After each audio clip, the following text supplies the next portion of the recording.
Hello, this is me, Lucy Ellis-Clay, reading a ghost story for Christmas, taken from a book of stories, ghost stories, which I published earlier this year. The book is called And Yet Another Kiss and is available both in paperback and as an ebook on Amazon and all other places. And if I remember rightly, it's priced at under £5, so it's a good bargain if you're interested in one, especially for a quick Christmas present for somebody. Anyway, the story I'm going to read tonight is called Demon Lover. God almighty, Stephen gasped. Ouch! The demon winced. Don't say that. Don't say what? God almighty? Looking at you is enough to make anyone say that. Ouch! The demon said again, doing its best to cover its ears, if it could be said to have ears. Yes, that. Don't say it. Why not? Stephen asked. Because it hurts, that's why not. If you say it again, I'll do something nasty to you. I'll say it if I want, Stephen said defiantly, although eyeing the demon with a hint of doubt. It definitely looked as if it could do something nasty if it wanted. Is Hayes here that I must use the name of God? The demon winced again and said something rude. To order you to do my will. And you can't hurt me, at least according to this book. He brandished a hefty tome, covered in what looked like rather cracked brown leather.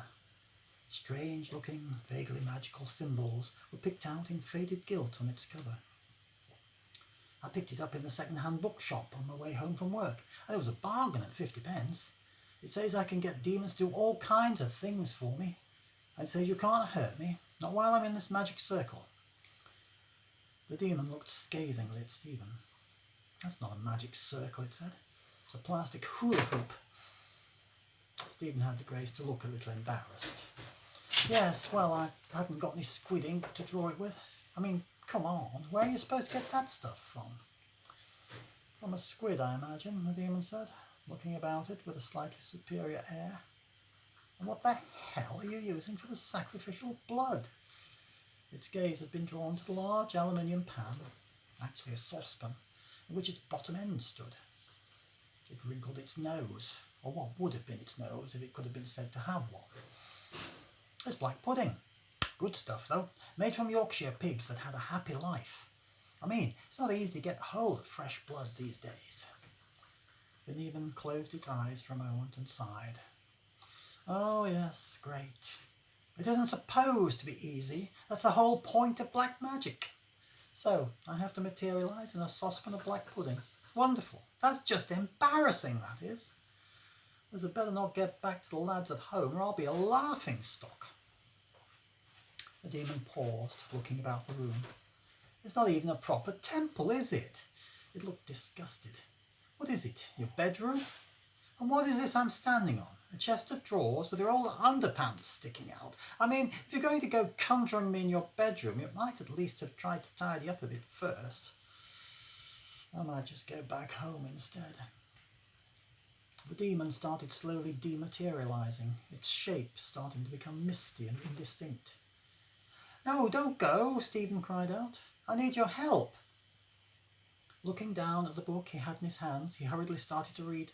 By the great names of God the Almighty... Ow! The demon said again, stopping his dematerialisation. I told you not to do that. Stop doing it. It bloody well hurts. I'll stop if you'll come back and listen to me, Stephen said. The demon reluctantly began reforming what passed for its body over the pan of black pudding. What do you want? It demanded grudgingly. It didn't give the impression of being a happy demon. I want you to help me get this girl I fancy, Stephen said. Oh, how bloody unusual.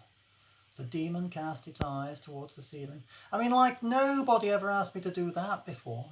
I do get bored with all the same old stuff all the time. It's always, I want this girl, or I want loads of money. Wouldn't you like something different?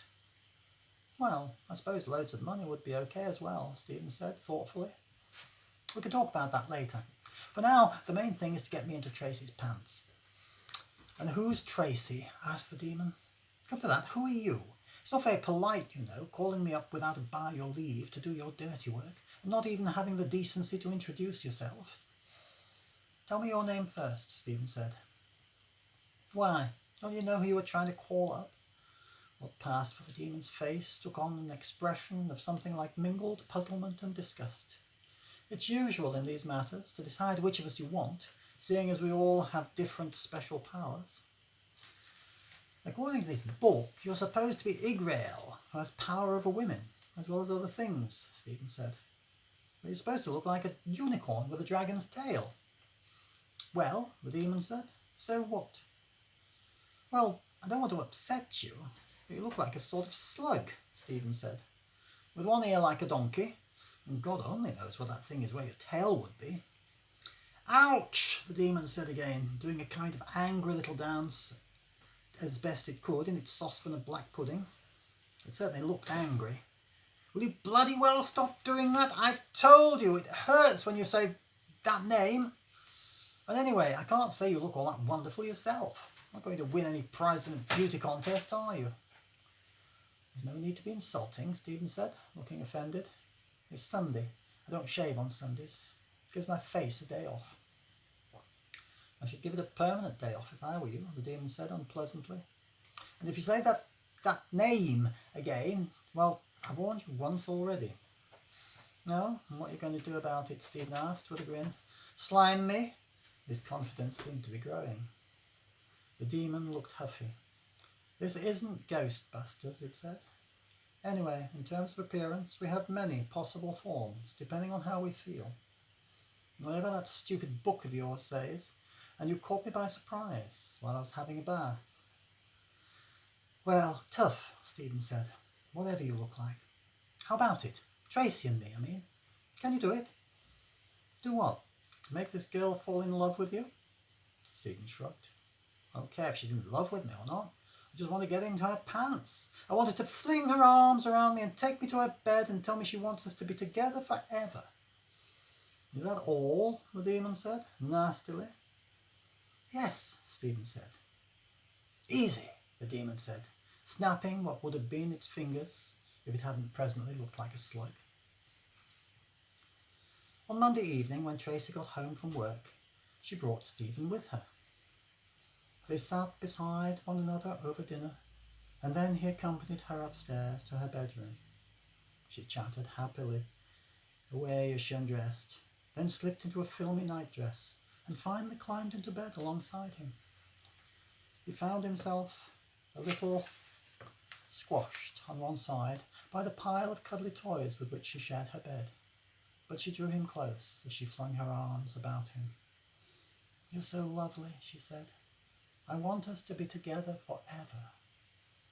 It was just as he'd asked the demon to arrange. She snuggled close. I'm so glad I found you, she murmured. When I saw you sitting at the table at lunchtime, I was so amazed you should be there alone. It kind of felt as though you were waiting for me. I just had to bring you home with me. She rolled over to turn off the light. Oh, you're so lovely.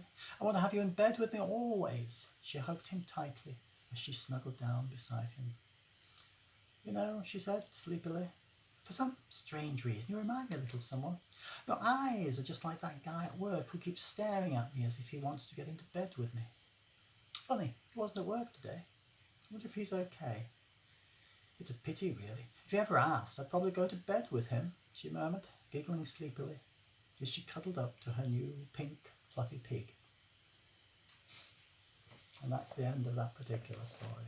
The book contains both serious ghost stories and some more humorous ones. I hope you enjoyed it, and if you choose to buy the book, that's great. Otherwise, may I just wish you a very happy Christmas and a wonderful new year with lots of wonderful new things coming into your life. Okay, Lucy Ellis-Clay signing off. Bye.